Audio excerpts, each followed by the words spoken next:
Ciao, benvenuto o bentornato nel mio canale YouTube. Sono Madalina, un'illustratrice acquerelista e sono qui per motivarti a fare illustrazione e a migliorare in quello che ami fare di più. Oggi voglio parlarti di una nuova carta per l'acquarello che ho scoperto di recente e in maniera del tutto casuale. Si chiama Bao Hong, è una 100% cotone e costa meno però rispetto alle altre carte in commercio, quindi ero curiosa, ho voluto provarla e l'ho anche testata su un paio di illustrazioni che ti farò vedere alla fine del video.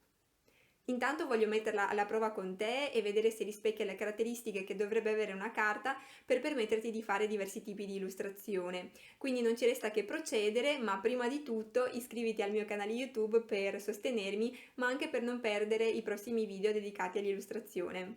Ho preso la grana satinata anche se di solito lavoro sulla grana fine. In realtà ero alla ricerca di una carta satinata su cui poter lavorare bene con tanti strati di colore. Il formato è uguale a quello degli altri marchi professionali, quindi collato su tutti i lati, salvo una piccola apertura dove poter infilare un coltello o simili e staccare i fogli. Nonostante sia una grana satinata, ha un po' di texture e questo la rende più approcciabile, soprattutto quando si dipinge per la prima volta su una carta liscia. Ti lascio il link in descrizione se decidi di provarla e ci tengo a specificare che non sto facendo una sponsorizzazione, è semplicemente la mia esperienza ed è anche una bella scoperta che voglio condividere con gli altri artisti. Inizio col disegnare 3 ghiaccioli diversi, mantenendo le forme molto semplici e poco dettagliate. Di solito evito di disegnare direttamente sulla carta cotone, ma sto cercando di farlo ogni tanto per acquistare più sicurezza e per abituarmi a cancellare di meno. È un esercizio che ti consiglio di fare perché aiuta molto a ragionare prima di tracciare ogni linea e anche ad allenare l'occhio a individuare forme semplici anziché soffermarsi su ogni dettaglio. Ovviamente dovresti iniziare con oggetti semplici come in questo caso i ghiaccioli.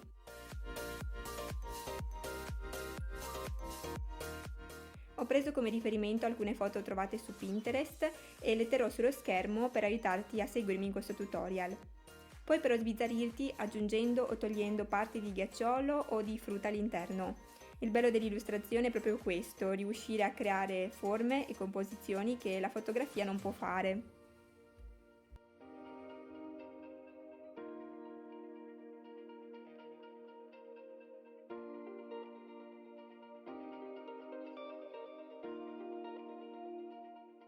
Inizio ora a creare una leggenda dei colori che andrò ad utilizzare. Ovviamente prima ho provato diverse tonalità di rossi, di gialli e così via per trovare quelli più simili alla frutta dei ghiaccioli.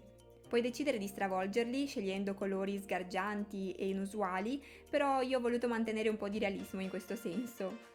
Solitamente non sono molto ordinata e non mi segno per bene i colori che utilizzo. Questo mi porta magari ad ottenere dei bei mix che poi non mi ricordo più quando mi servono nelle illustrazioni successive. Questa volta, grazie al fatto che sto facendo un tutorial, cerco di essere il più possibile chiara e precisa.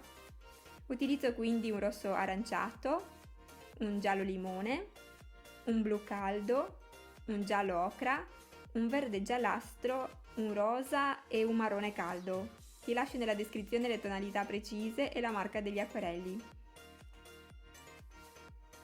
Dato che i ghiaccioli fatti con la frutta hanno dei colori molto sfumati a causa dell'alto contenuto di acqua e del fatto che non contengono coloranti artificiali, parto sempre dal bagnato su bagnato. Per il primo ghiacciolo applico uno strato di rosso aranciato e cerco di lasciare alcune parti più chiare per creare l'effetto del ghiaccio.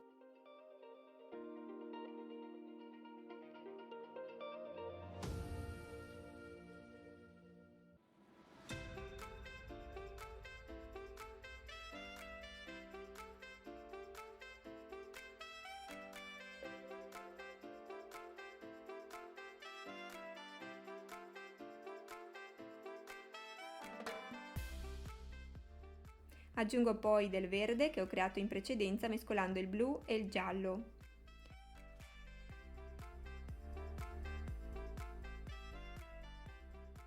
Sui bordi delle fragole metto del rosso puro non diluito per staccarle dallo sfondo e per concentrare così l'attenzione su di esse. Questi sono piccoli accorgimenti, magari scontati, ma che fanno la differenza anche nell'illustrazione più semplice. Ho concentrato un intero capitolo del mio corso di illustrazione ad acquerello sull'importanza della composizione e della palette colori quando si crea un'illustrazione. Ti lascio il link nella descrizione se vuoi darci un'occhiata.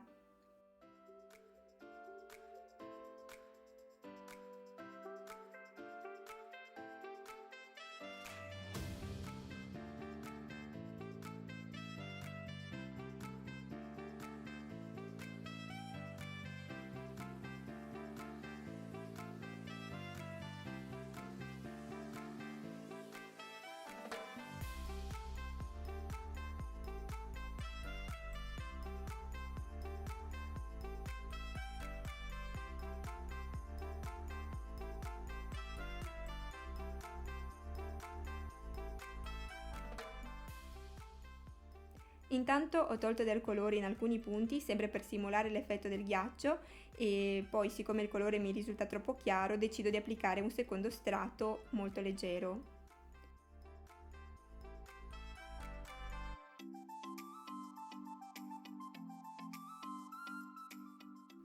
Quello che noto su questa carta è che i colori non scivolano, pur essendo abbastanza liscia, e si sfumano molto bene.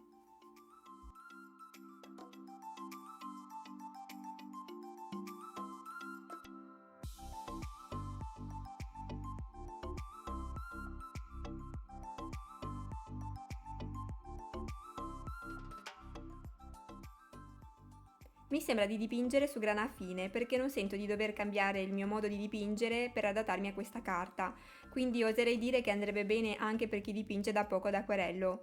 Mi sono dimenticata di precisare che ho pagato solo 26 € per questo album da 20 fogli e sicuramente un prezzo inferiore rispetto ad altri marchi in commercio, ma non così basso perché si tratta comunque di una carta cotone.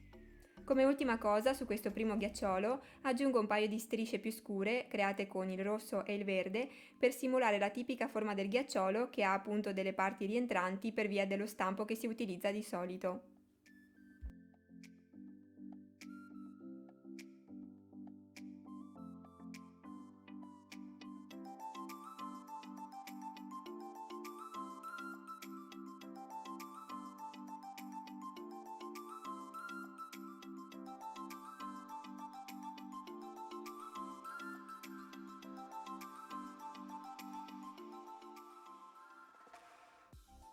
Per il secondo ghiacciolo il procedimento è molto simile.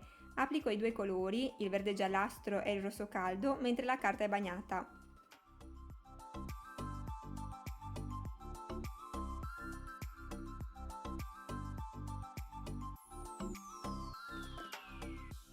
In particolare il rosso lo sfumo verso il centro per creare una sorta di rosa trasparente. Mentre la carta è ancora bagnata, aggiungo dei punti di colore poco diluiti per creare le ombre dei semi. I semini poi li aggiungerò verso la fine come ultima cosa.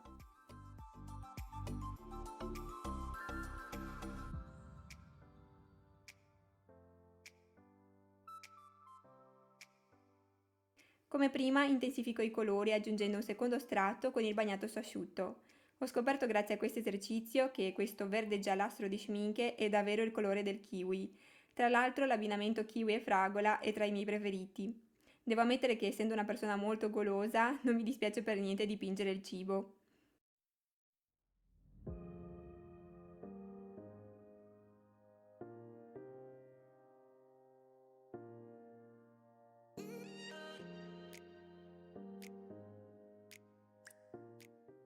Aggiungo poi le classiche parti rientranti del ghiacciolo e utilizzo il rosso scuro di prima.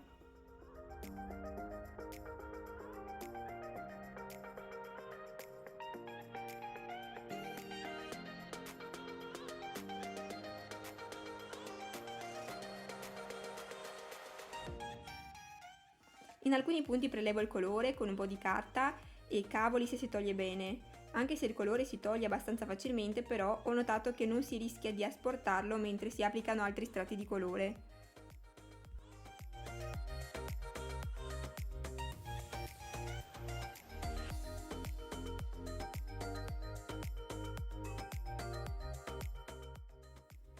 Mi approccio ora al terzo e ultimo ghiacciolo di questa serie e applico uno strato di giallo limone molto sfumato.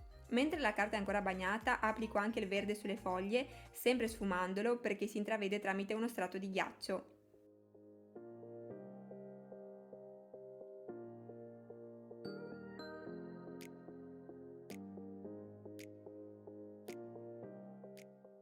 Procedo applicando un secondo strato di giallo sul limone e di verde sulle altre parti.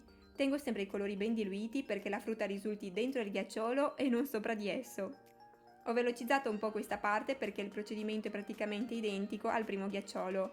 L'unica differenza è che per le ombreggiature ho utilizzato il giallo scuro, quasi marroncino, anziché il rosso scuro.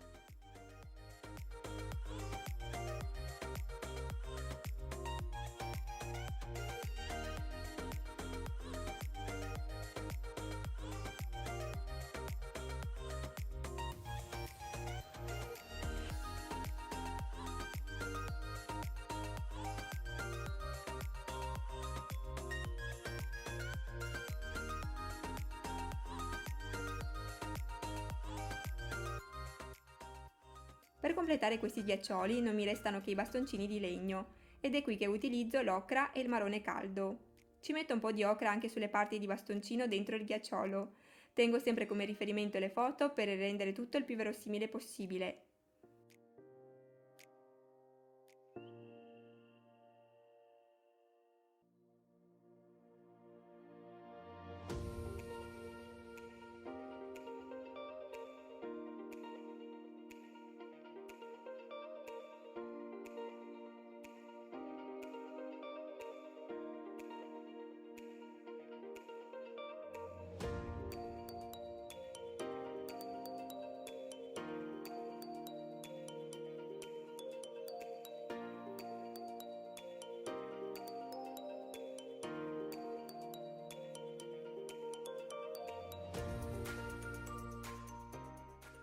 Per dare ancora più freschezza e un tocco di fantasia, dipingo queste onde che si infrangono sui ghiaccioli e devo dire che ci stanno proprio bene.